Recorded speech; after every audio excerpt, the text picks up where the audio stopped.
ভাগে ভাগে পয়সা তুলতেছে, ওখানে দিব।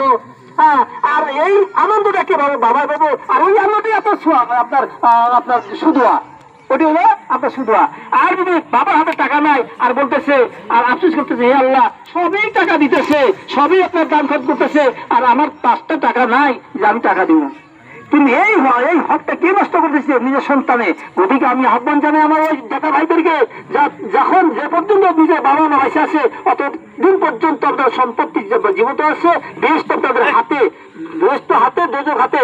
যদি বাবা মাকে শান্তি রেখে যদি আপনারা চলতে পারেন, দেশ তো আপনাদের হাতে। তাই ইনশাআল্লাহ আমরা সেই বাবা মাকে কুরবানি দিতে লাগে না, সেই ছেলে মেয়েকে কুরবানি দিতে লাগে না, একটা সাধারণ জন্তু একটা কুরবানি দিলেই হয়। তার ভিতরে আমরা কথা হয়েছে কি, আর এই বছর যেটা আসবি, এই আসবি আপনার সবাই আপনার পালন করার চেষ্টা করবেন। কারণ এই যে আসবির বাইরে যদি আপনারা আমরা যদি কোনো কাম করি, হয়তো আপনার কিবা না করুন, আল্লাহ না করুন, আপনার কিবা বিপদ আসতেই পারে।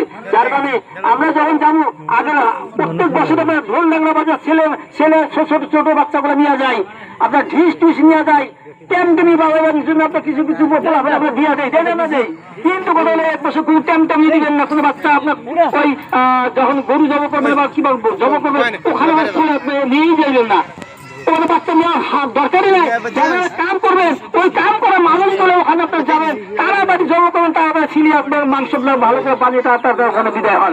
তারপরে যদি আপনার রক্ত যেগুলো থাকবে, হাড্ডি যেগুলো থাকবে, যেগুলো সমস্ত সুন্দর করে ধুইয়া আপনার পারলে, এটা হলো মূল হাদিসে যে ওই আকিকার যেটা আপনার হাড্ডি বা কি যে থাকে ওগুলো মাটির তলে পুতার কথাই আছে, মাটির তলে দাবিয়ে থাকার কথা আছে। কুরবানির বস্তুগুলো আপনার মাটির তলে